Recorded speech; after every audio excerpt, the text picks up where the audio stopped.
महेश्वरा गुरु साक्षात् परब्रह्म तस्मै श्री गुरवे नमः।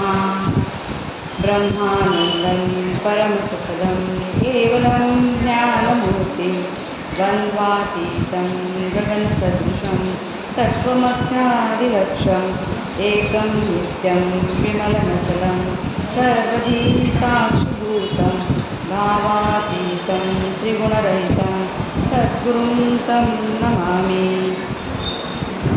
उपासनेला दृढचाल व्हावे भूदेव संतांशी सदा नमावे। सत्कर्मयोगे वयकाल व्हावे सर्वांमुखी मंगल बोल व्हावे। जय जय रघुवीर समर्थ।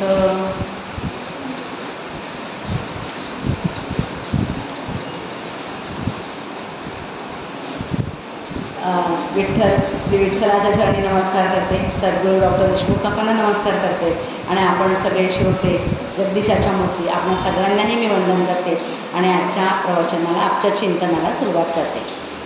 तर काल आपण एकनाथी हरिपाठ ह्याचा आपण एक आढावा घेतला होता की संपूर्ण हरिपाठामध्ये आपल्याला एकनाथ महाराज काय सांगतात होते। आज आपण अभंग 2 बघणार आहोत आणि अभंग 2मध्ये आपल्याला काय सांगतायत ते आपण आधी अभंग वाचून घेऊया आणि मग आपण त्याचा अर्थ बघून त्याचं आपण चिंतन मांडूया। तर 2 नंबरच्या अभंगामध्ये आपल्याला नाथ महाराज सांगतायत की हरी बोला नाही तर अबोला व्यर्थ गलबला करू नका। नको नको मान नको अभिमान सोडी मिथूपण तोची सुखी। सुखी जणे व्हावे जग निभवावे अज्ञानी लावावे सन्मार्गासी। मार्ग जयाकडे भावभक्ती बळे जयाची या मेळे न दिसती। दिसती जनिवनी प्रत्यक्ष लोचनी एका जनार्दनी ओळखिले।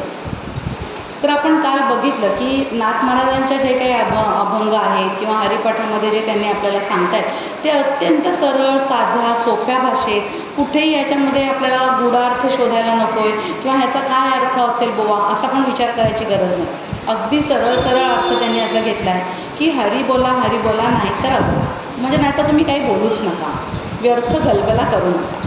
पुढे ते म्हणतायत की नको नको मान नको अभिमान म्हणजे मान अभिमान मान पान ह्याच्यामध्ये अडकू नको आणि मितूपण जो सोडतो तोच सुखी होतो। नंतर ज्याने मितूपणा सोडला आहे म्हणजे आपली नाथ महाराजांचीच आपल्याला सगळ्यांना आवडणारी दत्तात्रयाची आरती आपल्याला माहिती आहे की मितूपणा सोडले म्हणून। त्याच्यापुढे ते असं म्हणतात की सुखी जणे व्हावे जग निभवावे म्हणजे सुखी होता होता सुखरूप व्हायचं। काल पण आपण हे बघितलं होतं की आपल्याला सुखी होता होता सुखरूप व्हायचं आहे आणि सुखरूप होऊन हा देह सोडायचा आहे हे आपल्या आयुष्याचं ध्येय आहे। ते काय म्हणतात की सुखी जणे व्हावे जग निभवावे म्हणजे जो सुखी झाला आहे त्यांनी हे जग आपण शांत करावं। म्हणजे जग शांत करायचं म्हणजे काय की त्रिविध तापाने जग पडलेलं आहे। प्रत्येक मनुष्याला काहीतरी संसारामध्ये दुःख असतंच मग ते दुःख जे आहे ते त्याला शांत सांगायचं किंवा कशामुळे होतं आहे काय होतं आहे असं त्याला समजावून सांगून त्याला शांत करायचं आहे। पुढे ते म्हणत आहेत की मार्ग जयाकडे भावभक्ती बळे म्हणजे अतिशय भक्तिभावाने कुठला मार्ग आहे तर तो तुम्हाला त्यांना मार्ग सांग की अज्ञानी लावावे सन्मार्गासी म्हणजे चांगल्या मार्गाला अज्ञानी लोकांना लावायला हवं। जगाची या मेळे न दिसती म्हणजे ज्यांना भावभक्तीप्रमाणे ज्यांना हा मार्ग कळलेला आहे ते या जगाच्या आपल्या गडबडीमध्ये किंवा आपल्या गलबल्यामध्ये दिसत नाहीत। मग ते कुठे दिसतात तर जनार्दन स्वामी एकनाथ महाराज म्हणत आहेत की दिसती जनिवनी प्रत्यक्ष लोचनी एका जनार्दनी ओळखिले। इथं ते असं म्हणत नाहीत ना की मी एकनाथ महाराज एवढा आहे आणि मी कसं ओळखलं आहे असं ते म्हणत नाही आहेत। ते म्हणतात मी गुरूंचा दास आहे आणि मी दास आहे आणि जनार्दन स्वामींचा मी दास म्हणूनही ओळखले। जर आपण हे बघितलं तर प्रत्येक संत कधी आपलं स्वतःचं गुणगान कधीच गात नाहीत ते आपल्या गुरूंचं गुणगान गातात। समर्थ रामदास स्वामीसुद्धा रामदास म्हणतात बाकी ते म्हणत नाहीत मी कोणाचा दास आहे तर रामाचा दास आहे। तसं एकनाथ महाराज पण सांगतात की जनार्दन स्वामींचा मी दास आहे आणि आपण जेव्हा आपण गुरूंच्या चरणी अनन्य शरणागत होतो तेव्हाच आपल्याला परमार्थामध्ये जास्त प्रकारे आपल्याला त्याचं ज्ञान प्राप्त होतं किंवा त्याची गती मिळते। तर आता इथे जे सांगितलं आहे की सन्मार्गाने तर आपण जेव्हा बघतो की हे भक्तिभाव काय आपण कालपासून बघतोय की भक्तीच्या मार्गाने जायचे तर कुठले मार्ग आहेत तर 4 मार्ग शक्यतो सांगितले जातात। एक आहे कर्ममार्ग, दुसरं उपासना मार्ग, भक्ती मार्ग, ज्ञान मार्ग आणि योग मार्ग। आता भक्ती आणि उपासना हे एकच मार्गामध्ये धरता येतं. कर्ममार्गामध्ये काय आहे तर चित्त शुद्ध होते, आपलं चित्त शुद्ध होतं आणि चित्त शुद्ध होण्यासाठी कर्म करणं खूप गरजेचं आहे. पण तरीसुद्धा ते कर्म कसं पाहिजे तर सकाम नाही पाहिजे, ते निष्कामच पाहिजे. जर सकाम कर्म केलं तर जे काही आपण नामस्मरण करू त्याचे निगेटिव्ह वर्किंग होतात, म्हणजे त्या नामस्मरणाचा आपल्याला काहीही फायदा होत नाही. कारण ईश्वर म्हणतो तुला जे हवं ते मिळालं आहे, त्याच्यामुळे आता हे तुझं नाम डेबिटमध्ये पडलेलं आहे, आता ह्याचा तुला काही उपयोग नाही आहे. त्याच्यामुळे जितकं आपण निष्काम कर्म करू आणि निष्काम कर्म करून जितकं आपण हरीचं नाव घेऊ तेवढं आपल्या अकाउंटमध्ये ते बॅलन्समध्ये पडणार आहे आणि ते आपल्या डिपॉझिटमध्ये जाणार आहे आणि त्याचा आपल्याला पुढच्या प्रवासासाठी 100% चांगला उपयोग होणार आहे. म्हणून निष्काम कर्म आवश्यक आहे. दुसरा आहे भक्तिमार्ग. तर भक्तिमार्ग कसा आहे तर प्रत्येक मनुष्याचं प्रेम हे आपलं स्वाभाविक लक्षण आहे, म्हणजे स्थायी भाव आहे प्रेम हा. आणि त्याच्यामुळे काय होतं की भक्तीमध्ये ओलावा आहे आणि भक्त हा भक्तीचा आनंद घेत असतो, देवाच्या भक्तीचा खूप आनंद घेत असतो. त्याच्यामुळे तिथून जर समर्थांनी आपल्याला दासबोधामध्ये नवविधा भक्ती सांगितली आहे. मग नवविधा भक्तीमध्ये भक्तीचे जे टप्पे सांगितले ते टप्पे नाही आहेत, त्याच्यातला तुम्ही एक पण भक्ती अत्यंत अनन्य भावाने शरणागतीने केलं तर तुम्हाला देवाची प्राप्ती होणार आहे. पण ती भक्ती आपण कशा प्रकारे करतो हे आपल्याला समजून घेणं खूप महत्त्वाचं आहे. कारण भक्तीचं शास्त्र मी मनात आली आणि मी भक्ती केली असं होत नाही. भक्तिशास्त्र आहे आणि त्या शास्त्राप्रमाणे त्यांच्या नियमाप्रमाणे जर आपण भक्ती केली तर आपल्याला देवाची प्राप्ती सहज होऊ शकते. असे सगळे संत आपल्याला ग्वाही देतात आणि आपल्याला विश्वास देतात की तुम्ही या मार्गाने जर तुम्ही भक्ती केली तर तुम्हाला देवाची प्राप्ती होऊ शकते. दुसरा आहे ज्ञानमार्ग.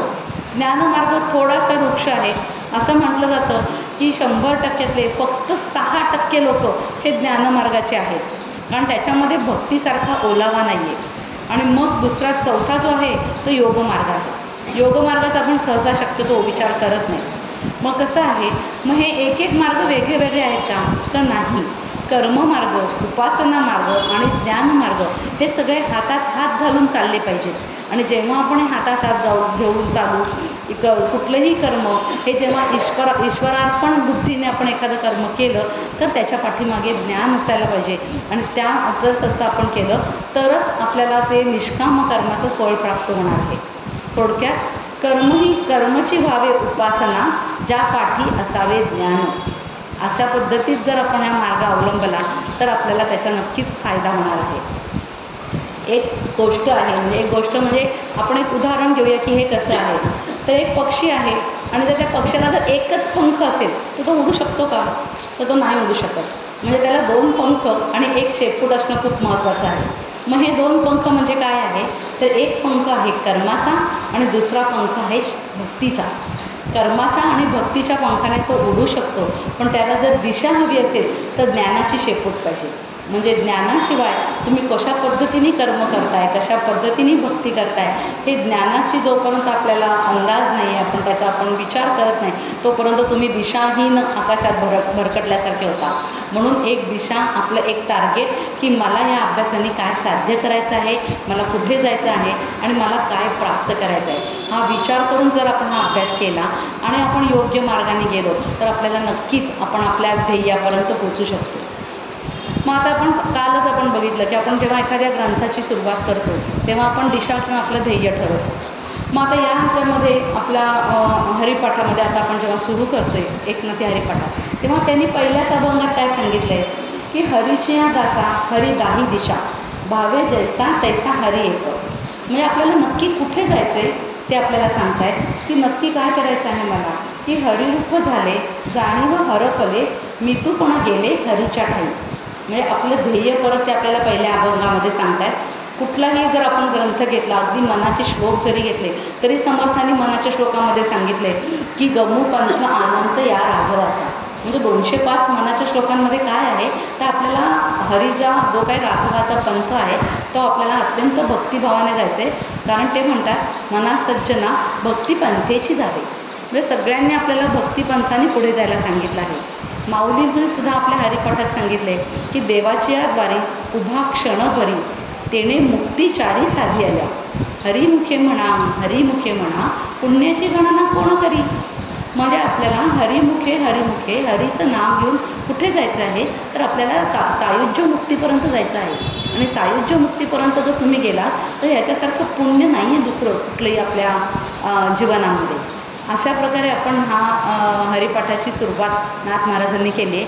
आणि आज आपण चिंतन मांडणार आहोत ते दुसऱ्या अभंगाचं. तर दुसऱ्या अभंगामध्ये काय आहे की आता आपल्याला ध्येय कळलं कुठे जायचं आहे. काल आपण बघितलं की मला डॉक्टर व्हायचं आहे का इंजिनियर व्हायचं आहे. मग आता आपल्याला हरी शोधायचा आहे. मग हरी शोधायला आपल्याला कुठल्या शाळेत जावं लागेल, तर संतांच्या शाळेत जावं लागेल. हे आपण बघितलं. संतांच्या शाळेत का जावं लागेल, कारण जिथे हरी तिथे संत, जिथे संत तिथे हरी, हे आपल्याला सांगितलं आहे. मग आपल्याला जर हरी शोधायचं असेल तर जिथे संत आहे त्या संतांच्या शाळेत जायला पाहिजे. मग आता आपण सगळ्यांनी शाळेत जायची तयारी केली. मग आता शाळेत जर आपण जायचं ठरवलं तर त्या शाळेला काहीतरी नियम असायला हवेत की नाही, का मी गेले आणि शाळेत बसले असं होतं. मग त्या शाळेचे नियम काय आहेत, तर ते नियम त्या दुसऱ्या अभंगामध्ये माऊलींनी आपल्याला सांगितले आहेत. सगळ्यात पहिल्यांदा की त्याच्यामध्ये आपल्याला जेव्हा आपण या शाळेत जातो आहे आपण विसरायचं नाही आपलं ध्येय. आपल्याला काय साध्य करायचं आहे, तर पंचसूत्र: समाधान, शांती, तृप्ती, आनंदता आणि निर्भयता. या सगळ्या गोष्टी आपल्याला आपल्या आयुष्यामध्ये मिळवायच्या आहेत. ही पंचसूत्र आपल्याला मिळवायचं आहे असं विचार करून आपण जायचं आहे. परत जेव्हा आपण ऐहिकामध्ये आपण विचार करतो की नाही आता माझं वय 40 आहे, आता मला ना 2 कोटी माझ्या आयुष्यात मिळाले पाहिजे, असं जेव्हा मी विचार करते मग मी त्याच्यासाठी लगेच माझं कॅल्क्युलेशन सुरू होतं की मग मी सकाळी उठायचं कधी, मग मी काय बिझनेस करायचा, मी काय काम करायचं, मी कशा पद्धतीत माझी इन्व्हेस्टमेंट करायची, कसे पैसे मिळवायचे. आणि मला 40व्या वर्षी जर मी विचार केला किंवा मी 25व्या वर्षी विचार केला तर 50व्या वर्षापर्यंत मला 2 कोटी मिळाले पाहिजे. असं कॅल्क्युलेशन आपण काळ वेळाचं गणित करतो आणि अभ्यास आणि कामाला आणि आपल्या व्यवसायाला सुरुवात करतो. तसा विचार जर माझा अंतिम क्षण आनंदात जायचा असेल, माझ्या आयुष्यामध्ये निर्भयता प्राप्त व्हायची असेल, तर मी काही कॅल्क्युलेशन केली आहेत का की मला काय करायचं आहे नक्की, आणि ते कॅल्क्युलेशन करून की मला कुठल्या पद्धतीत मला नाम घ्यायचं आहे, नाम किती घ्यायचं आहे, ते नाम घेऊन हरीचं नाम घेऊन माझ्या अकाउंटमध्ये किती डिपॉझिट करायचे आहेत, किती FD करायचे आहेत. आणि हा विचार करून जेव्हा मी पुढे जाईन तेव्हाच वयाच्या 60व्या वर्षी 70व्या वर्षी जर उद्या कदाचित यम माझ्या दारात उभा राहिला तर मी आनंदाने त्याच्या सामोरे जाईन की आता माझ्याकडे मला काही प्रॉब्लेम नाही, तुम्हाला घेऊन जाऊ शकतो. पण त्यासाठी आपल्या मनाची तयारी आहे का, आणि त्याच्यासाठी जे काही नियम आहेत ते नियम ह्याच्यामध्ये आपल्याला या अभंग दुसऱ्यामध्ये आपल्याला नाथ महाराज सांगत आहेत. मग हे नियम काय आहेत, तर सगळ्यात पहिला आहे हरी बोला हरी बोला नातरी अबोला. आता आपण फक्त नियम बघूया आणि मग नंतर त्या प्रत्येक नियमाचा काय आहे चिंतन ते आपण पुढे मांडूया. तर आता ह्याच्यामध्ये सांगतात की आता आपण शाळेत गेलो आहे. मग शाळेत गेल्यानंतर बाई वर्गात यायच्या आधी सगळ्या मुलांची गडबड मस्ती दंगा चालू आहे. मग बाई काय म्हणतात, शांत बसा, मी काय म्हणते ते ऐका, व्यर्थ बडबडा करू नका. तसं माऊली इथे आपल्याला सांगतायत नाथ महाराज की शांत बसा. आता तुम्ही हरिपाठाचा अभ्यास सुरू केला आहे ना, मी काय सांगतो त्याचं व्यवस्थित श्रवण करा, ऐका मी काय सांगतो ते. मनातले सगळे व्यर्थ विचार थांबवा, गडबड थांबवा, मनातले बाकीचे आपण जे काही मांडे रचत असतो ते बंद करा आणि फक्त मी काय सांगतो त्याच्याकडे लक्ष द्या. हा आहे पहिला नियम. दुसरा नियम ते सांगतायत की नको अभिमान नको मानपान. म्हणजे मी तू करत शाळेतली मुलं बाईंनी सांगितलं शांत बसा, मुलं शांत बसतात. कोणीतरी 4 मुलं धावत येतात, बाई हा असं करतोय, बाई तो तसं करतोय, गाराणी सुरू होतात. आपल्या मनामध्ये पण असंच सुरू होतं. जेव्हा आपण नाम घ्यायला शांत बसतो ना, मनातले विचार आपल्याला हे असं आहे ते तसं आहे, मग असंकल्प विकल्प असे मनामध्ये विचार सुरू होतात. तिथे आपल्याला नाथ महाराज सांगतायत की नको नको मान अभिमान मान पान अहंकार या सगळ्याला शांत बसवा. आणि मी तू पण नको काय, तर तुझं आणि माझं ह्याच्यामध्ये तुम्ही अडकू नका. त्याला आपण काय करतो, भेद. काल आपण बघितलं भेदनीती, वेगवेगळं त्यांना बसवायचं आणि भेद करायचा आहे असं. कारण इथे अतिशय महत्त्वाच्या गोष्टीचं आता आपल्याला श्रवण करायचं आहे. तिसरं ते सांगतात सुखी त्याने व्हावे जग निभवावे, अज्ञानी लावावे सन्मार्गासी. म्हणजे सन्मार्गाशी लावायचं म्हणजे आपण मगाशी 4 मार्ग बघितले. मग ते काय म्हणतात की आधी पहिले शाणे व्हा. म्हणजे शाळेतल्या मुलांना पहिलं सांगतात की अरे बाबा तू पहिले शिक. आता माझ्यासमोर बाई बसल्यात, त्यांच्यासमोर 40 वर्षाचा अनुभव आहे रायकर बाईंना, बरोबर बोलते ना. तर त्याच्यामध्ये त्या असं सांगतात की अरे बाबा आधी तुम्ही मी काय सांगते ते ऐका. आधी त्याच्यातून मी सांगितल्यानंतर मी शिकवते ना, मग त्याच्यातल्या बरोबर 4 हुशार मुलांना ते निवडतात. 4 हुशार मुलांना ते सांगतात की असं असं हे गणित सोडव. ती 4 मुलं तयार होतात आणि आता त्या 4 मुलांनी जेव्हा गणित सोडवलं तेव्हा ते सांगतात आता तू ये आणि तू फळ्यावर बाकीच्या मुलांनाही सोडून दाखव. आणि मग ती मुलं पुढे येतात आणि बाकीच्या मुलांना त्यांच्या भाषेत ती गणितं सोडवून दाखवतात आणि मग ते मुलांना पटकन समजतं. इथे नाथ महाराज आपल्याला तेच सांगतायत की आधी स्वतः शहाणे व्हा आणि मग जगाला शांत करा.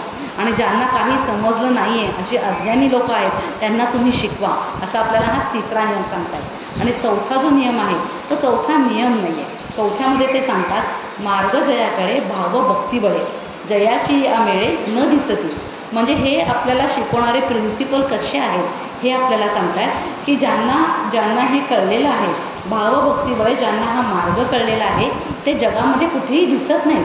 आणि हेच सांगताना ते म्हणतात की आता तुम्ही एकांतवासामध्ये राहून आपले निष्काम कर्म करीत राहा आणि सगळ्या जगाला तुम्ही भावभक्तीने तुम्ही ज्या मार्गाने पुढे गेला आहे त्या मार्गाचा जो तुम्ही अनुभव घेतला आहे, कारण सगळे संत परत ह्याच्यावर येतात की आधी करावे आणि मग वर्तावे. आधी करून दाखवा तुम्ही काय केलं ते, आणि ते जेव्हा तुम्ही करून दाखवता तेव्हा लोक त्याच्यावर विश्वास ठेवतात. नाहीतर जर लोकांना माहिती आहे की हा काही करत नाही आणि नुसतंच बडबडतोय तर लोक काय म्हणतील, स्वतः कोरडे पाषाण तो का सांगे ब्रह्मज्ञान. मग तुम्ही आधी करून दाखवा, तुम्ही आधी शाणे व्हा, तुम्ही शांत व्हा, त्या ब्रह्मतत्वाचा अनुभव घ्या आणि मग तुम्ही दाखवा की तुम्ही कुठल्या मार्गाने गेलाय आणि मग सगळ्यांना त्या मार्गाने तुम्ही घेऊन जा, असं ते सांगतायत. तर हेच आपल्याला परत ह्याचे समर्थसुद्धा मनाच्या श्लोकामध्ये सांगतात की कसा असतो संत, कसा असतो की नसे गर्व अंगी सता वीतरागी, नसे गर्व अंगी सता वीतरागी, क्षमा शांती भोगी दया दक्ष योगी, नसे लोभ ना क्षोभ ना दैन्यवाणा, यही लक्षणी जाणीजे योग राणा.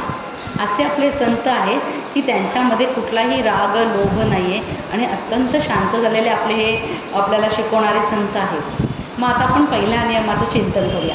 पहिल्या नियमामध्ये ते काय सांगतात, हरी बोला नाही तरी अबोला, व्यर्थ गलबला करू नका. म्हणजे परत हे काय आहे, हरी बोला. समर्थ पण आपल्याला प्रत्येक वेळी आपल्या मनाच्या श्लोकामधून सांगतात की प्रभाते मनी राम चिंतित जावा, पुढे वैखरी राम आधी वधावा. म्हणजे आधी तुम्ही वैखरींनी जेव्हा तुम्ही पहाट होते आणि तुम्हाला काही बोलायचं असेल तर काही बोलायच्या आधी पहिले रामाचं नाव घ्या. एकदा तुम्ही त्या परमतत्वाचं नाव घेतलं की ते तुमच्या अंतरंगात ठसून राहणार आहे आणि मग तुम्ही बाकीचे बोलायला सुरुवात करा, नाहीतर तुम्ही बोलू नका. तुकाराम महाराज पण आपल्याला सांगतात की राम म्हणे करिता धंदा, सुख समाधी त्या सदा, राम म्हणे ग्रासोग्रासी, तोची जेवला उपवासी. म्हणजे प्रत्येक घासाला तुम्ही नाव घ्या, असं आपल्याला तुकाराम महाराज पण सांगतायत. मग आपण काय करतो, गॉसिपिंग, चॅटिंग. म्हणजे आता आपण जर बघितलं तर एक गोष्ट अशी सांगते, खरी घडलेली गोष्ट आहे की ती नवरा बायकोचं आपण उदाहरण घेऊया. त्याच्यामध्ये ती छान ब्रेकफास्ट वगैरे करते, अगदी मस्त. आज काय मेनू आहे, तर आज थालीपीठ आणि लोण्याचा मेनू आहे. मग ती एकदम मस्त मन लावून तिने 2 दिवस आधी ठरवलं असतं, स्पेशल भाजणी भाजून ठेवलेली असते आणि अतिशय सुंदर थालीपीठ करते आणि नवऱ्याला प्रेमाने खाऊ घालते. नवऱ्याला उशीर झालेला असतो ऑफिसमध्ये जायला, तो खातो, त्याला जे काय आवडीने खातो, 2-3 खातो आणि मजेत खातो, व्यवस्थित खातो आणि जाताना फक्त एक वाक्य बोलतो, तू माझ्या आईची तुझ्यापेक्षा जास्त छान होतात. झालं. म्हणजे जाता जाता तो एक वाक्य बोलला आणि तो निघून पण गेला. पण हिने काय डोक्यात घेतलं की मी एवढे कष्ट करून भाजणी भाजली, एवढे कष्ट करून थालीपीठ केलं आणि माझ्या कष्टाचं काही चीजच नाही आहे. झालं. म्हणजे मग ती लगेच आपल्या आईला फोन करणार, आई आज असं झालं आणि तमुक झालं, अमुक झालं, मी एवढं केलं पण माझा नवरा असं बोलला. आणि त्याच्यावरती एका वाक्यावरती मग ती आपल्या मैत्रिणींना फोन करते, मैत्रिणींशी बोलत राहते. मग मैत्रिणी असाच का तुझा नवरा करतो, मग पाठीमागच्या 10 गोष्टी उतरून काढल्या जातात, मग अमुक झालं तमुक झालं, मग त्या दिवशी असं झालं होतं. असं एका वाक्यावरती आपण 1,00,000 वाक्य बोलत राहतो आणि फक्त एकाशीच नाही बोलत, दिवसभर आपण त्याच्यावरती चर्चा करतो. परत रात्री जेव्हा नवरा घरी येतो तेव्हा हिने अबोला धरलेला असतो. नवऱ्याच्या हे गावीसुद्धा नसतं की मी काय बोललो आणि इथे घरी काय झालं. तो फक्त जाता जाता बोलला, कारण तो 30 वर्ष आईच्या हातचं थालीपीठ खातोय, त्याला हे थालीपीठ आवडलं नाही असं नाही आहे, पण तो एकच वाक्य बोलला की माझी आई तुझ्यापेक्षा छान करते. त्याला ते गावी पण नाही. मग ही अबोला धरते मौन. आता मी बोलणार नाही नवऱ्याशी, नवऱ्याला माहितीच नाही ही माझ्याशी का बोलत नाही आहे. मग ही बोलत नाही, मौन धरते. म्हणजे मनामध्ये परत तिचे 100 वाक्य चालू असतात की असंच झालं, तसंच झालं, मी यूज केलं, तियूज केलं. म्हणजे तो मौन असतो, तो जो अबोला असतो, त्या अबोलामध्ये सुद्धा 50-100 वाक्य बोलत राहतो. आणि नाथ महाराज आपल्याला सांगतात की नका हा व्यर्थ गलबला आणि व्यर्थ गोष्टीमध्ये आपल्या आयुष्यातला वेळ फुकट घालवू नका. एक वाक्य तो बोलला, सोडून द्या, ठीक आहे, करत असेल त्याची आई, विषय संपला. तिथे आपला विषय संपत नाही, आपला विषय वाढत जातो. आणि असा विषय न वाढवता जर आपण विचार केला की काय बोलायचं असेल तर फक्त हरीबद्दल बोला, बाकी कोणाबद्दलही बोलू नका. कारण हरीच्या बद्दल न बोलणं म्हणजे हा व्यर्थ गलबला आहे. परत समर्थ आपल्याला आपल्या मागे उभी राहतात आणि ते म्हणतात, क्रमी वेळ जो तत्वचिंतानु आहे, न लिंपे कदा दंभ वादे विवादे, करी सुख संवाद जो उगमाचा, जगी धन्य दास तो सर्वोत्तमाचा. म्हणजे जर तुम्ही सर्वोत्तमाचे दास असाल तर तुम्ही फक्त सुखसंवाद उगमाचा करा, अन्यथा तुम्ही जे काय बोलताय तो सगळा दंभ आहे. आणि त्याच्यामुळे हा जो तुमचा चांगला वेळ आहे तो चांगला वेळ तुम्ही व्यर्थ गलबला करू नका. जो काही वेळ तुमच्याकडे आहे तो फक्त तत्वचिंतनामध्ये घाला की आपल्याला काय साध्य करायचं आहे आणि आपल्याला कुठे जायचं आहे. मग आता आपण जेव्हा हे बघतो, आता आपल्याला काल आपण बघितलं, तर मग आपल्याला नामाचे आपण का नाम घ्यायचं, परत हा प्रश्न येतो. आपल्याला आपले सद्गुरू सांगतात की तुम्ही नाम घ्या. मग हे नामाचे फायदे काय आहेत?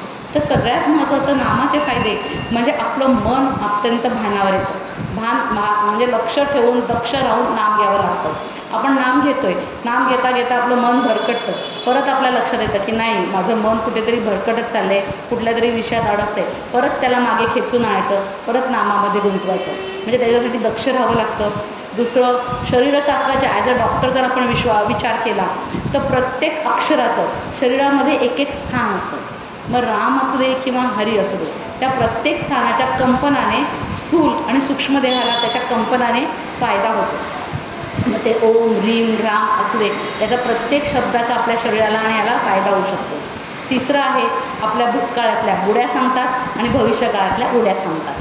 कारण आपण नाम घेत असतो आणि नाम घेतो तेव्हा आपण वर्तमान काळात असतो, आपण भूतकाळात आणि भविष्यकाळात नसतो.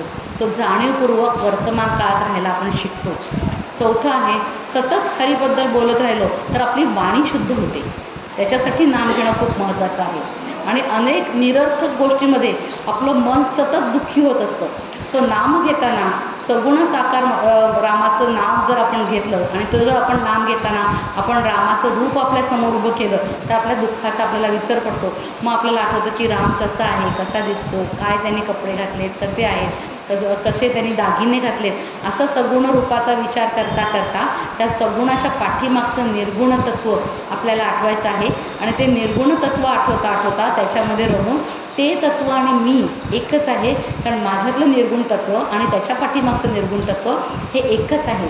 इथपर्यंत आपल्याला नाम घेत पोचायचं आहे. अशा प्रकारे आपण संत आपल्याला सांगतात की मुखी नाम हाती मोक्ष ऐसी साक्ष बहुतांची. म्हणजे तुम्ही नाम घेतलं की तुम्हाला मोक्ष आहेच, पण ते नाम कशा पद्धतीत घ्यायचं हे खूप महत्त्वाचं आहे. मग आता आपण नामाचे फायदे बघितले. आता हे नाम घेताना आपल्याला काय पथ्य पाळायचे आहे? तर अतिशय महत्त्वाचं पथ्य म्हणजे आपल्याला सपोज नाम सांगितलं आहे की श्रीराम जय राम जय जय राम, इतक्या शांतपणे जर आपण नाम घेतो आहे तर त्यातला जो पहिला आहे श्रीराम हा दाशरथी राम आहे. म्हणजे सगुण साकार दशरथाचा पुत्र तो राम आपल्यासमोर आला पाहिजे.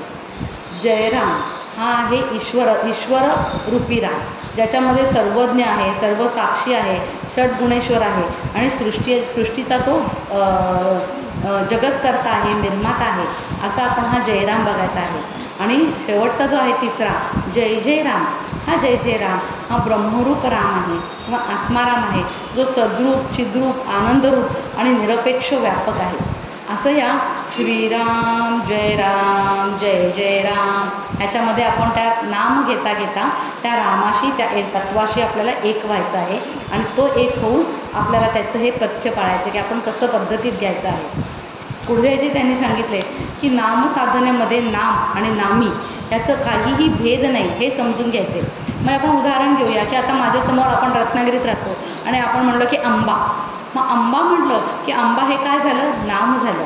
पण आंबा म्हटल्या त्याचं रूप आपल्यासमोर येतं ना. मग माझ्याकडचा रायवळ कसा होता, मागच्या वर्षी मी हापूस कसे आणले ते, मग ते पायरी कसे होते, मग तो केशर कसा होता. बरं प्रत्येक नाव वेगवेगळं घेतलं की त्याचं रूप आपल्यासमोर येतं.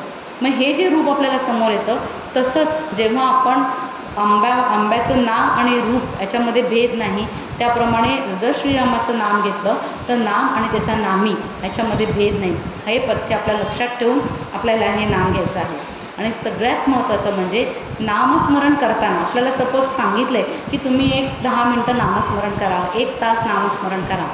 सुरुवातीला आपल्याला नामाची सवय होईपर्यंत आपल्याला जर वेळ सांगितली असते, त्या वेळेमध्ये नाम घेताना जर आपलं मन नाम घेऊन झाल्यानंतर चित्त आपलं प्रसन्न असेल, खूप आनंदी असेल आणि आपल्याला कुठल्याही प्रकारचा त्रास होत नसेल तर ह्याचा अर्थ तुम्ही योग्य पद्धतीत नाम घेतलं.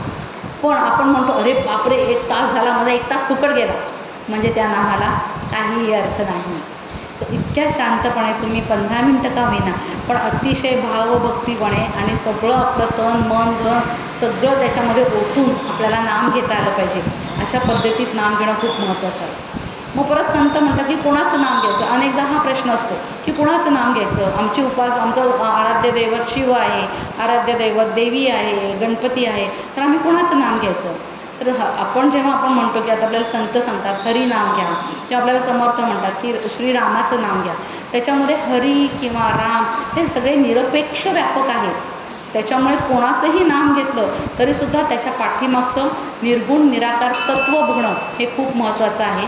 आपल्या मनाला वळण लागण्यासाठी, शांत बसण्यासाठी त्या पद्धतीत ते नाम घेणं खूप महत्त्वाचं आहे. मग हरी सगळेजण हरी का म्हणतात, तर हरीची व्युत्पत्ती अशी सांगितली आहे की दुःखम हरती इति हरी, कथम हरती, सुखरूपत्वेन हरती किंवा आनंदरूपत्वेन हरती.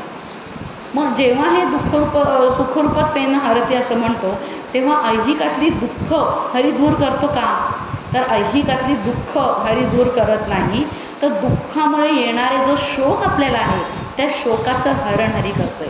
आणि म्हणून हरीचं नाव आपल्याला घ्यायचं आहे. असे आपण नामाचे पण फायदे बघितले. मग आता हे नाम कसं घ्यायचं आहे, तर हे वाणीने घ्यायचं आहे. मग वाणी कुठल्या आहेत, तर 4 प्रकारच्या वाणी आहेत. वैखरी, मध्यमा, पश्चंती आणि परावाणी.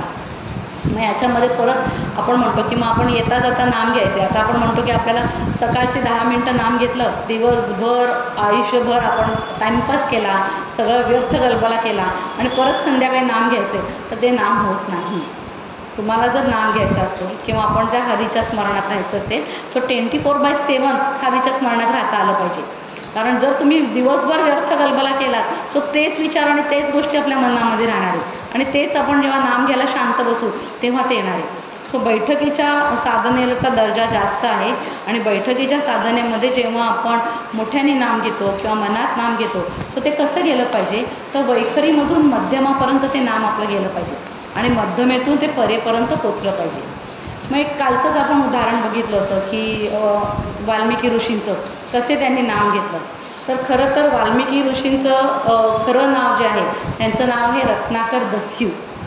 रत्नाकर दस्यू हा लहानपणी अत्यंत चुकीच्या मार्गाला लागलेले होते, कुसंगतीमध्ये लागलेले होते आणि त्याच्यामुळे लोकांच्या मारामाऱ्या करणे, त्यांना त्रास देणे असं हे रत्नाकर दस्यू करत होता. आणि ते करता करता त्याला जसा तो मोठा होत गेला तसं ते काय झाले, दरोडेखोर झाले. ते जंगलामध्ये उभे राहायचे, जंगलामध्ये वाट अडवायचे. त्या रस्त्यावरून जाणारे व्यापारी आणि नागरिक असायचे त्यांना अडवायचं, त्यांच्याकडून त्यांचे सगळे दागिने काढून घ्यायचे, पैसे काढून घ्यायचे. त्यांनी जर दागिने दिले नाही तर त्याने मारायचं, नाही तर खून करायचा चोख आणि पैसे काढून घ्यायचे आणि आपला उदरनिर्वाह चालवायचा. असं करता करता एक दिवस एक मुनी त्यांच्यासमोर येताना त्यांना दिसतात. मग ते मुनी येताना दिसतात तेव्हा ते नामसंकीर्णामध्ये येत असतात आणि ते म्हणत असतात की श्रीमन्नारायण नारायण नारायण, श्रीमन्नारायण नारायण नारायण. इतकं शांतपणे त्यांचं नामसंकीर्तन चालू असतो. हा रत्नाकर दस्यू आता मध्ये आपली शस्त्र घेऊन त्यांच्यासमोर धाडकन येऊन उभा राहतो. तो धाडकन येऊन उभा राहतो. तर हे जे काही देवर्षी असतात हे देवर्षी शांत असतात, त्यांना काही फरक पडत नाही.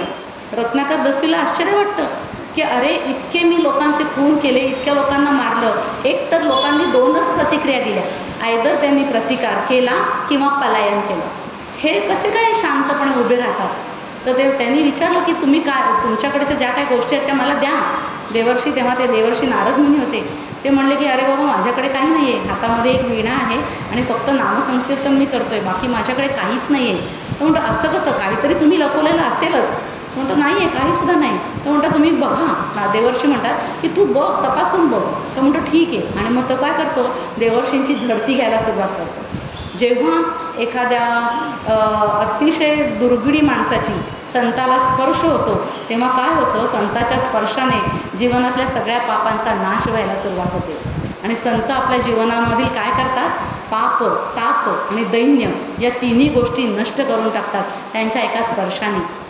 जेव्हा रत्नाकर दस्यू त्या देवर्षींना स्पर्श करतो तेव्हा तिथेच त्याचा भाग्योदय उदयाला आलेला असतो. तेव्हा ते देवर्षी म्हणतात की नाही ना सापडलं. तो म्हणतो नाही. मग ते म्हणतात अरे तुझ्याबरोबर हे तुझं पाप येणार नाही आहे, तू हे जे काय पाप करतोय त्याचं तुला फळ भोगावंच लागेल. मग त्याला ते कळतं की, कारण तिथे जेव्हा देवर्षींचा स्पर्श त्याला होतो तेव्हाच त्याला कळतं की नाही माझं इथे काहीतरी चुकतं आहे. तोपर्यंत त्याला ते चुकतं आहे हे सुद्धा कळत नव्हतं. मग देवर्षी सांगतात जा घरी जाऊन विचारून ये. पुढची गोष्ट आपल्याला माहिती आहे. तो घरी जातो मुलाबाळांना विचारतो की माझ्या पापामध्ये माझं जे आहे त्याच्यात तुम्ही भागीदार होणार का? घरातले लोक म्हणतात छे आमचा काही संबंध नाही, आम्ही काय त्याच्यात भागीदारी होणार नाही. तो अतिशय दुःखी कष्टी परत देवर्षींकडे येतो आणि तो म्हणतो की नाही माझ्यात कोणी सहभागी होणार नाही, तर आता तुम्ही माझा उद्धार करा आणि मला या पापातून मुक्त करा. असं जेव्हा ते सांगतात तिथे त्याला तो पश्चाताप दग्ध आपल्या सद्गुरूंकडे येतो. जेव्हा एखाद्याला पश्चाताप होतो आणि मनापासून पश्चाताप होतो, तो पश्चाताप होणंच हे त्याचं तीर्थ आहे. आणि त्या तीर्थामध्येच काय होतं की त्या तीर्थामुळे आपलं सगळं पापक्षालन होण्याचं पुण्य त्या पश्चातापामध्ये असतं. आणि असा जेव्हा पश्चाताप दग्ध तो येतो तेव्हा तो त्या देवर्षींच्या पायावरती पडतो आणि त्यांना म्हणतो की आता मात्र तुम्ही मला माझा उद्धार करा. भगवद्गीतेमध्ये सुद्धा भगवंतांनी सांगितलं आहे की दुराचाराचा त्याग करून ज्याने माझं भजन सुरू केलं त्याचा उद्धार करायला मी बांधला गेलेलो आहे. म्हणजे तुम्ही फक्त दुराचाराचा त्याग करून पश्चाताप दग्ध तुम्ही माझ्या पायाशी आलात तर तुमचा उद्धार हा नक्की होणार आहे, असं भगवंतांनी सुद्धा भगवद्गीतेत सांगितलं आहे. आणि माणसाचं पश्चातापामध्ये त्याचं मन पालटण्याची क्षमता आहे. ही मन पालटण्याची क्षमता असल्यामुळे त्याच्या मुखामध्ये रामनाम येऊ शकतं. सगळ्यात महत्त्वाचं म्हणजे आपल्याला भगवंताचं नाम मुखामध्ये येण्यासाठी सुद्धा खूप मोठं पुण्य असावं लागतं. कारण आपल्याला संत म्हणतात बहुत सुकृतांची जोडी म्हणून विठ्ठल आवडी. त्याच्याशिवाय विठ्ठलाची आवड होत नाही, त्याच्याशिवाय आपण मंदिरामध्ये प्रवचन ऐकायला येत नाही. आणि रामनाम घ्यायचं काय आहे आणि परमार्थ काय आहे त्याचा अभ्यास काय करायचा हे जोपर्यंत आपलं पुण्य उदयाला येत नाही तोपर्यंत आपल्याला ते करावं असं वाटत नाही. आणि मग ते त्याला काय सांगतात की तू आता रामनाम घे. मग त्याला रामनाम घेताच येत नाही, त्याला रामच म्हणता येत नसतं, कारण आयुष्यभर त्यांनी लोकांना मारलेलं असतं. असं म्हणतात की 7 रांजण बडेल एक खडा टाकला तर इतक्या लोकांचा त्यांनी खून केलेला असतो. मग त्याला देवर्षी काय म्हणतात, मरे ती जप सर्वदा, म्हणजे तू उरफाट्या नाम घे. मग उरफाटा नाम घे म्हणजे तो काय करतो, तो मरा म्हणायला लागतो. आणि त्याला देवर्षी सांगतात की आता तू इथे बस. त्याला एका दगडावरती बसवतात आणि त्याच्या मस्तकावरती हात ठेवतात आणि हात ठेवून त्याला सांगतात की आता तुझं हे काम होऊन जाईल आणि तू रामनामामध्ये लीन होऊन जा. तो मरा म्हणत त्याचं बरोबर मरा करत त्याचं रामनाम सुरू होतं. आणि रामनामामध्ये तो इतका लीन होऊन गेला आहे की त्याच्याभोवती मुंग्यांचं वारूळ बनले. संस्कृतमध्ये वारूळला वाल्मिक म्हणतात आणि म्हणून त्यांना वाल्मिकी ऋषी म्हणतात. तर त्याच्याभोवती मुंग्यांचं वारूळ बनलेलं आहे. आणि आता तो वैखरीने त्याचं जे रामनाम घेतोय ती वैखरीतून रामनाम याची अक्षरं बंद झाली आहेत आणि रामनामाचा निनाद त्याच्या अंतरंगातून सुरू झालेला आहे. कित्येक वर्षानंतर जेव्हा देवर्षी त्याच रस्त्यावरून परत चालले तेव्हा त्यांना आठवतं की अरे इथे आपण रत्नाकर मत्स्यूला अनुग्रह दिला होता आणि त्याच्या मस्तकावर हात ठेवून त्याला बसायला सांगितलं होतं, तो कुठे? जेव्हा ते शोधतात तेव्हा त्यांना कुठेही तो दिसेना. देवर्षी डोळे मिटतात आणि डोळे मिटल्यानंतर त्यांना असं दिसतं की या ठिकाणी भूमीचा कण आणि कण राम राम या मताने स्पंदित होत आहे. प्रत्येक वृक्ष, वल्ली, दगड, दोंडे सगळीकडून रामनामाचा जप त्यांना ऐकू यायला लागलेला आहे. ते शांतपणे बघतात तेव्हा एक मुंग्यांचं वारूळ दिसतं आणि मग त्यांना कळतं की या वारुळामधून रामनामाचा जप ऐकू येतो. आणि मग ते त्याला समाधीस्थ पुरुषाला कसं हळूहळू उठवायचं तसं त्याला ते शांतपणे उठवतात. आणि एक पापी जप करता करता जो जिथे बसलेला होता तो त्याच्या दिव्यातून, त्या रामनामातून ऋषी म्हणून बाहेर पडला. आणि आज आपल्यासमोर ते महर्षी वाल्मिकी आहे. आणि रामायण जे सगळीकडे गोडवे गायले जातात ते रामायण महर्षी वाल्मिकींनी ते लिहिलेलं आहे. तर हे रामनामाचं महत्त्व आहे. आणि असं रामनाम आपल्या वैखरीतून परावाणीपर्यंत पोचलं पाहिजे. मग पुढे समर्थ आपल्याला नाथ महाराज म्हणतात की अबोला नाम हरी हरी हरी बोला, हरी बोला नाही तर अबोला करा. मग आता अबोला म्हणजे काय? आपण मगाशी म्हटलं की मनामध्ये 1000 गोष्टी मनामध्ये येत आहेत म्हणजे अबोला किंवा मौन नाही. इथे समर्थ दासबोधामध्ये सांगतात की जे ते शब्द सांडूनी बैसला तो मौनी म्हणावा भला. दशक 17 समास 5 ह्याच्यामध्ये समर्थ सांगतात तो शब्द सांडूनी बैसला तो मौनी म्हणावा भला. म्हणजे सोहम शब्दसुद्धा परावाणीतून ज्याचा निवृत्त स्थितीमध्ये झाला आहे तोच खरा मौनी आहे. म्हणजे इतकं रामनाम आपल्या मनापासून, अंतरंगातून, आपल्या 4 वाणीमधून रामनाम इतकं आलं पाहिजे की आपल्याला दुसऱ्या कुठल्याही गोष्टींचा विचार येता कामा नये. आणि म्हणून पहिल्याच याच्यामध्ये ते सांगतात की हरी बोला, हरी बोला नाहीतर व्यर्थ गलबला करू नका. पुढे ते असं म्हणत आहेत की नको नको मान, नको अभिमान. म्हणजे हरिनाम माझ्या मुखात का येत नाही तर लोक नामस्मरण का करत नाही तर सगळ्यात महत्त्वाचं म्हणजे देहाभिमान. जोपर्यंत माझ्यात अभिमान आहे ना, मी हे करतोय, माझ्यामुळे हे सगळं होतं आहे, असा जोपर्यंत अभिमान आणि अहंकार आहे तोपर्यंत देवाचं नाव आपल्या मुखात येत नाही. कारण सगळा करता करविता ईश्वर आहे हेच आपल्याला पटत नाही. कारण तिथे मी किती ग्रेट आहे हा जो अभिमान आणि अहंकार आहे तो अहंकारच आणल्याशिवाय देवाचं कर्तृत्व आपल्याला सिद्ध होत नाही. मग जेव्हा तुमचं मन मान, अभिमान आणि अहंकारातून बाजूला पडेल तेव्हाच तुम्हाला त्या ह्याचं आपल्याला महत्त्व पटेल. आणि मग तिथे आपल्याला सांगतात की नको नको मान, नको अभिमान. याच अहंकाराला तुकाराम महाराज काळतोंड्या म्हणतात. तुकाराम महाराजांचे एक हे आहे, ते म्हणतात अभिमानाने तोंड काळे, दावी बळे अंधारे, लाभ न्यावा हातोहाती, तोंडी माती पडू नये. म्हणजे अभिमान हा काळतोंड्या आहे आणि आत्मस्वरूपाच्या ठिकाणी त्याने बरेच मुद्दामून अहंकार केला आहे. आणि जो खरा आत्मलाभ आहे तो हातोहात नाहीसा करून अखेरीस त्याच्या तोंडामध्ये त्या अभिमानाने माती घातली. आपण म्हणतो ना सगळ्या गोष्टींची माती झाली. का माती झाली तर या अभिमान आणि अहंकारामुळे माती झाली. परत इथे आपल्याला समर्थ सांगतात अहंता गुणे सर्वही दुःख होते, मुखे बोलिले ज्ञान ते व्यर्थ जाते. म्हणजे मी किती पण प्रवचन करते, मी किती पण ज्ञान पाजळते आणि माझ्यामध्ये अहंकार असेल की मी किती ग्रेट आणि मी कसलं प्रवचन करते तर जे मी सांगते ते सगळं व्यर्थ गेलेलं आहे. सुखी राहता सर्वही सुख आहे, अहंता तुझी तूच शोधून पाहे. आपल्याला शोधता आला पाहिजे की माझा अहंकार कुठे आहे. प्रत्येक गोष्टीत, प्रत्येक ह्याच्यामध्ये आपला अहंकार असतो आणि हा अहंकार विचाराने आणि विवेकाने आपला हा देहाभिमान जातो. आणि त्याच्यासाठी पुन्हा समर्थ सांगतात की विवेकयुक्त वैराग्य असेल तरच अहंकार कमी होतो. आणि हे विवेकयुक्त वैराग्य आपल्या आतमध्ये आपल्याला आत्मसात करता आलं पाहिजे. पुढे माऊली सांगतात की अहंकार गेला म्हणजे अहंकारामुळे प्राप्त झालेलं जे मीतूपण आहे ते द्वैत पण निघून जातं. कारण जिथे अहंकार आहे तिथे ईश्वराची प्राप्ती नाही आहे आणि जिथे अहंकार नाही आहे तिथे ईश्वरच आहे. कारण ईश्वराशिवाय दुसरं काहीच नाही आहे. आणि मग तुकाराम महाराज म्हणतात दुजे खंडे तरी पुरला तो अवघा हरी, आपणा बाहेरी न लागे ठाव धुंडावा. म्हणजे जोपर्यंत या द्वैताचा मीतूपणाचा निराश होत नाही तोपर्यंत एकच आपल्याला हरी आहे समजत नाही. ज्या क्षणी मी आणि तू एक हो तिथे हरीशिवाय दुसरं काही नाही आहे. आणि आपलं काय होतं, आपण फक्त तुझं काय माझं काय, हिची साडी कशी तिची साडी कशी ह्याच्यामध्ये अडकत जातं आणि तुझं माझं करण्यामध्ये आपलं आयुष्य आपण घालवलं असतं. पुढे त्याच्यामध्ये ते दुसऱ्या चरणामध्ये आपल्याला निक्षून सांगतायत की नको अभिमान, नको नको नको मान, नको अभिमान, सोडी मितूपण तोची सुखी. मग आता ज्यांनी विषय सुखाचा त्याग केलेला आहे, अहंकार सोडून आत्मानंदाचे सुख प्राप्त करून घेतले आहे, म्हणजे त्रिविध तापातून जो मुक्त झालेला आहे आणि त्याला आता कळलं आहे की फक्त आणि फक्त ईश्वर आहे, मग असा जो आहे त्याला काय नाथ महाराज म्हणतात की सुखी त्याने व्हावे जग नेववावे. म्हणजे ज्यांनी परमानंदाचं अविनाशी तत्त्वाचं ज्याने लाभ करून घेतलेला आहे त्याने तो त्या सगळ्या त्याच्या दुःखातून मुक्त झालेला आहे. काल आपण व्याख्या बघितली होती संतांची की जो जाणेल भगवंत तया नाव बोलीजे संत. म्हणजे दुसऱ्या चरणामध्ये समर्थ आपल्याला सांगतात की नाथ महाराज आपल्याला सांगतात की सोडी मितूपण तोची सुखी.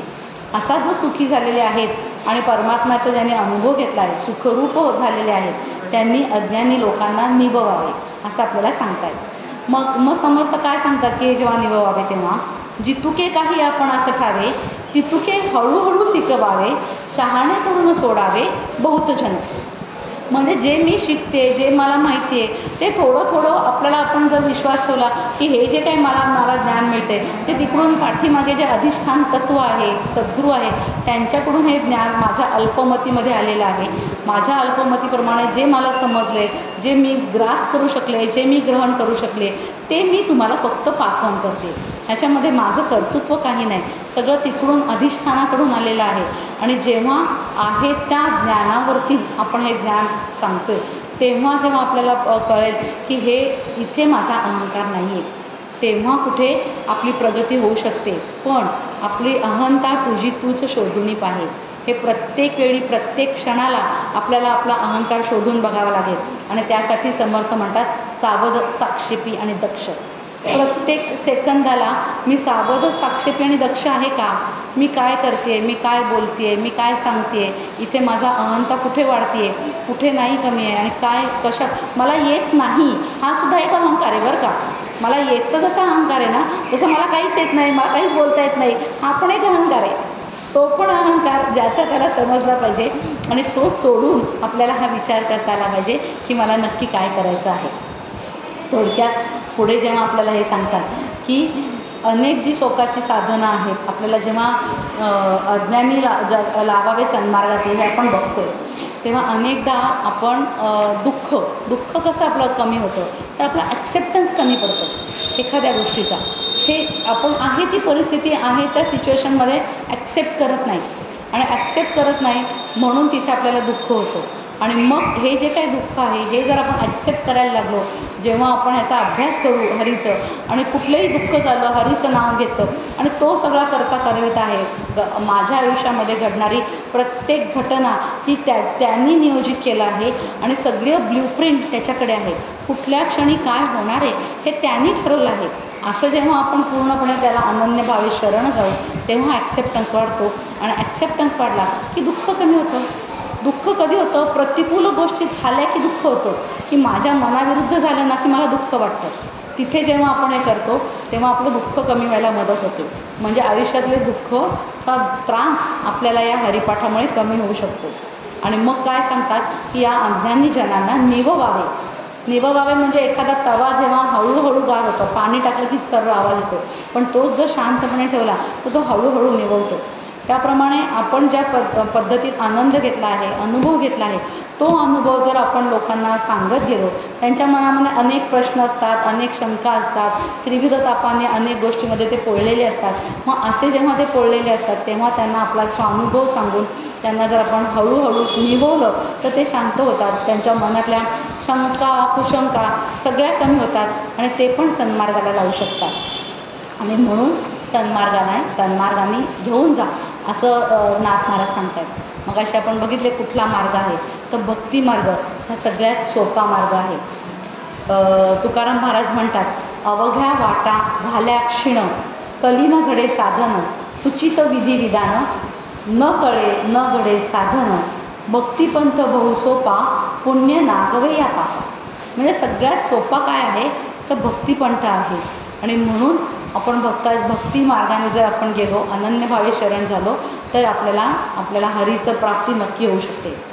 अशा प्रकारे एकनाथ महाराज भावभक्तीच्या समर्थाने खरा परमार्थाचा मार्ग कळलेला आहे त्यांना या मेळाव्यात ते दिसत नाही असं शेवटच्या 2 चरणामध्ये सांगतात की मार्ग जया कळे भावभक्ती बळे जगाची या मेळे न दिसती दिसती जनिवनी प्रत्यक्ष लोचनी एका जनार्दनी ओळखले. म्हणजे विषय तो त्यांचा झाला नारायण. हे जे काही संत आहेत जे सुखरूप झाले आहेत हरीचा ज्यांनी अनुभव घेतला आहे आणि असे हरीचा अनुभव घेतलेल्यांना त्यांना त्या हरीचीच गोडी लागलेली आहे आणि हरीची गोडी लागल्यामुळे ते कुठेही आपल्या जगाच्या मेळ्यामध्ये टाईमपास करताना इकडे तिकडे फिरताना दिसत नाही आहेत. पण मग अशा ह्याच्यामध्ये त्यांचा जो काही आहे संत व्यवहारात दिसत नाहीत. मग आपण असं म्हणतो की मग हे संत जर दिसत नाहीत व्यवहारामध्ये त्यांना ओळखायचं कसं, त्यांना भेटायचं कसं, या संतांची आपण संगती कशी करायची. कारण आपण बघितलं की आपल्याला संतांच्या शाळेमध्ये शिकायला जायचं आहे. मग यांची संतांची संगती कशी करायची तर माऊली म्हणतात संतांची संगती मनोमार्गे गती आकळता श्रीपती येणे पंथे. म्हणजे एका दृष्टीने जगाच्या मेळाव्यात ते दिसत नाही ते खरे असले तरीसुद्धा ते काहींना जगात जनात वनात प्रत्यक्ष दिसतात असे जनार्दन स्वामींचा दास एकनाथ महाराज म्हणत आहेत. कारण त्यांच्यावरती स्वामींची कृपा आहे. ज्यांच्यावरती सद्गुरूंची कृपा असते त्यांना हे ओळखू येतं समजतं आणि मग अंतरीचा ठावा अंतरीचे म्हणजे मग तुमच्या अंतरंगात काय आहे हे बरोबर कळतं. कारण जसं चोराला चोर कळतो तसं हरीला हरी कळतो आणि संतांना संत कळतात. अशा प्रकारे दिसती जनिवनी प्रत्यक्ष लोचनी एका जनार्दनी ओळखले. मग आज आपण घरी जाताना काय सारांश घेऊन जाणार आहोत ते काय. डॉक्टर काका म्हणतात की जेव्हा तुम्ही एखाद्या प्रवचनाला जाता एखाद्या कार्यक्रमाला जाता त्या कार्यक्रमामधून मी काय घरी घेऊन चालले, ती कशी बोलली, ती कशी बसली आणि तिने कसं सांगितलं यापेक्षा त्या प्रवचनामधून मला काय मिळाले आणि मी आज याच्यातून काय घेणार आहे आणि मी काय शिकणार आहे. कारण परमार्थ हा आचरणाचा आहे, हा बोलण्याचा आणि सांगण्याचा नाही आहे. ह्याच्यामध्ये विचार जे आहेत हे परमार्थामध्ये प्रवचनामध्ये विचार सांगितले जातात पण परमार्थामध्ये विचार हे आचरणात आणायचे असतात आणि आपल्याला जर हे आचरणात आणायचं असेल तर आपण आजच्या प्रवचनामधून काय घेतले तर 4 पॉईंट खूप महत्त्वाचे आहेत. वैखरी पश्चंती आणि मध्यमा वाणीने फक्त आणि फक्त हरी बोलायचं आहे. हरीच्या व्यतिरिक्त काही बोलायचं नाही, फक्त चांगलं बोलायचं आहे आणि आतमध्ये मनामध्ये व्यर्थ गलबला होईल वायफळ गडबड चवडीवरच्या गप्पा ज्याला आपण म्हणतो की या चवडीवरच्या गप्पा मारत बसलो आहे आणि हिचं आणि तिचं काढत बसलो आहे असं काहीही करायचं नाही आहे. फक्त हरीविषयी बोलायचं आहे, हरीचं नाम घ्यायचं आहे. हे करत असताना मान अभिमान अहंकार ज्याला त्याला आपला आपला अहंता तुझी तूच शोधूनही पाहे. आपला अहंकार कुठे आहे, मला जर दुःख होत असेल तर तिथे माझं कुठेतरी दुखावलं जाते. मग कुठे दुखावलं जाते तिथे माझा अहंकार आहे का, काय अहंकार दुखावला जातो आहे आणि कुठली प्रतिकूल गोष्टी आहे म्हणून मी दुखावली जाते आणि ते दुखावलं जाणं बरोबर आहे का, ॲक्सेप्टन्स माझा आहे का. जर ॲक्सेप्टन्स नसेल तर दुखावलं जातं. जर एखादी गोष्ट आपण ॲक्सेप्ट केली आणि एखाद्या गोष्टीमध्ये आपण अहंकार सोडून दिला आणि मग आपण म्हणतो की आपण तिच्या पायातले बूट घालून बघावे, तिचं काय म्हणणं आहे ते तिच्या बाजूला जाऊन विचार करूया. आणि जेव्हा आपण समोरच्या बाजूला जाऊन विचार करतो तेव्हा कळतं की अरे तिच्या दृष्टीने हे बरोबर आहे, माझ्या दृष्टीने मी हे बरोबर असेल तर तिच्या दृष्टीने पण हे बरोबर आहे. त्याच्यासाठी आपण एक इंग्लिश 6चं उदाहरण घेऊ शकतो. या बाजूने मला तो इंग्लिश 6 दिसतोय, त्या बाजूने तिला तो 9 दिसतोय. मग 9 बरोबर आहे का 6 बरोबर आहे. दोघंही बरोबर आहेत कारण दोघंही सापेक्षतेने त्या 6कडे बघतायत. तिची बाजू इकडची आहे तिची बाजू तिकडची. एकदा तिच्या बाजूला जाऊन बघा आणि तिला तो 9 कसा दिसतोय हा जर विचार केला तर आपला 6च आहे ह्याच्यावरती आपण अडून राहणार नाही आणि त्याच्यामुळे दुःखी होणार नाही. हा आपण इथे मान पान अहंकार आपण सोडून देऊया, तुझं माझं करत भांडी आणायचं आणि मग निष्काम उपासनेने निष्काम कर्माने आपली मनरूपी पिशवी साफ करायची. आत्ता आपण देवळात आलो आहे, देवळात येताना आपण छान वासाची फुलं घेऊन आलो आहे आणि वासाची फुलं घेऊन येण्यासाठी आपण पिशवी पण स्वच्छ छान घेतली की नाही. पण त्या पिशवीमध्ये जर शेणाचे गोळे भरले असतील आणि सांगितलं की नाही ह्याच्यामध्ये फुलं घेऊन जाऊया तर जाऊ तर आपण घेऊन. मग आपल्या मनामध्ये तुझं माझं हिचं असे अनेक गोळे भरलेले आहेत. ते जर गोळे भरले असतील तर त्याच्यात हरीचं नाव अतिशय सुंदर जाईची फुलं मोगऱ्याची फुलं राहतील का, नाही राहणार आहेत. त्याच्यासाठी आधी मनातले सगळे गोळे शेणाचे बाहेर काढायचे. स्वच्छ मनरूपी पिशवी आपल्या निष्काम कर्माने, निष्काम उपासनेने स्वच्छ धुवून साफ करायची. आणि जेव्हा ती स्वच्छ धुवून साफ होईल त्याच्यामध्ये तुम्ही मोगऱ्याची फुलं घेऊन गेलात तर त्याचा सुवास सगळीकडे जाणार आहे आणि तो आनंद आपल्या मनात भरून राहणार आहे. असं आपण मानपान अभिमान सोडायचा आहे. आणि हे कसं करणार आहोत तर हे भक्तिमार्गाने जाणार आहोत. आणि त्याच्यासाठी आधी शांत व्हा, ज्ञानी व्हा आणि भक्तिमार्गाने जाऊन तुम्ही अनुभव घ्या की हो खरोखरच माझ्या मनाला किती शांती मिळाली. आणि जेव्हा आपण त्या शांतीचा अनुभव घेऊ तेव्हा आपण 4 लोकांना सांगू की अरे चल तू असंच कर, याच्यामध्ये किती आनंद आहे. आणि असा सुखी होता होता सुखरूप होणे आणि सुखरूप होऊन सुखाने देह सोडणे हे आपलं ध्येय आहे. आणि ते आपण या हरिपाठाच्या अभ्यासातून करणार आहोत. आज आपण इथेच थांबूया. उद्या आपण अभंग 14वा घेणार आहोत. आणि त्या 14व्या अभंगामध्ये काय आहे तर उद्या येताना 14वा अभंग वाचून या. इथे मी थांबते. झालेलं चिंतन सद्गुरूंच्या चरणी, विठ्ठलाच्या चरणी अर्पण करते आणि माझ्या वाणीला विराम देते. जय जय रघुवीर समर्थ.